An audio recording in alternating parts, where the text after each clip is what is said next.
COVID-19 সমগ্ৰ বিশ্বতে এক মহামাৰী ৰূপ ধাৰণ কৰা কোভিড-19 আমাৰ দেশতো এক মহামাৰী ৰূপ ধাৰণ কৰিছে।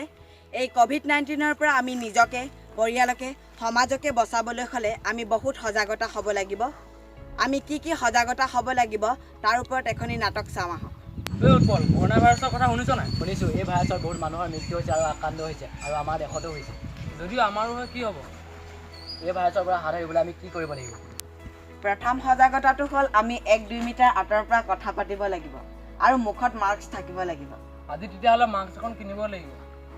তাৰ পাছৰ সজাগতাটো হ'ল আমি 10 আৰু 20 মিনিটৰ মূৰে মূৰে হাত ধুই থাকিব লাগিব। আমি হাতে, কাণ, নাক আদি স্পৰ্শ কৰিব নালাগে। আৰু আমি খাদ্যৰ ক্ষেত্ৰত আমি কি কৰিব লাগিব? খাদ্যৰ ক্ষেত্ৰত আমি খাদ্য খোৱাৰ আগতেতো হাত ধুই খাবই লাগিব। তাৰ গৰম পানী খাব লাগিব আৰু গৰম খাদ্য খাব লাগিব। এই ভাইৰাছৰ লক্ষণবোৰ কি হ'ব পাৰে? জ্বৰ হ'ব পাৰে, পানী লগা হ'ব পাৰে, বমি হ'ব পাৰে আৰু উশাহ লওঁতে কষ্ট হ'ব পাৰে। যদি এই লক্ষণবোৰ কাৰোবাৰ গাত দেখা নহয়, তৎক্ষণাত তহঁতি 104ত ফোন কৰিবি। তেন্তে মই কোৱা সজাগতাবোৰ তহঁতি আজিৰ পৰা মানি চলিবি। তেতিয়া আমাক কোনো কৰোণা ভাইৰাছে পাব নোৱাৰে। হ'ব, মই এতিয়া যাওঁ।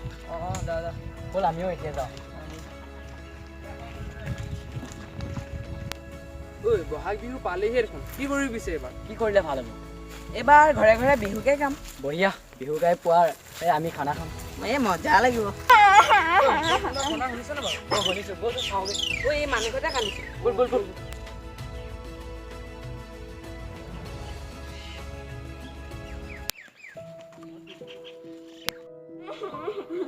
কি হ'ল খুৰী, কিয় কান্দিছে?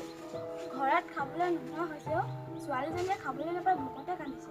দেউতাকে মিস্ত্ৰী কাম কৰে। কোনোমতে চলি আছিলোঁ। কৰোণা ভাইৰাছৰ বাবে খাবলৈ নোহোৱা হৈছে। ঐ, কথাটো কিন্তু মন কৰিবলগীয়া। আমি যে ভিডিঅ' বনাবলৈ 100 টকাকৈ তুলিছিলোঁ, আছেনে বাৰু? আছে আছে।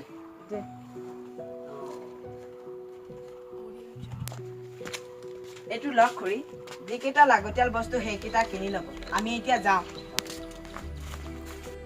ইমান সৰু ল'ৰাকেইটাই নিজৰ কামৰ পইচা খৰচ নকৰি আমাক দি থৈ গৈছে। ভগৱানে সিহঁতক আশীৰ্বাদ কৰক। এয়া দেখিলে কোভিড-19ৰ সজাগতা। মই আপোনালোকক অনুৰোধ জনাইছোঁ, এই সজাগতাখিনি আপোনালোকে মানি চলক।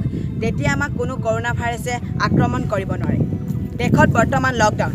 এই লকডাউনৰ সময়ত আপোনালোকে ঘৰত থাকক, সুৰক্ষিত থাকক। জয় আই অসম।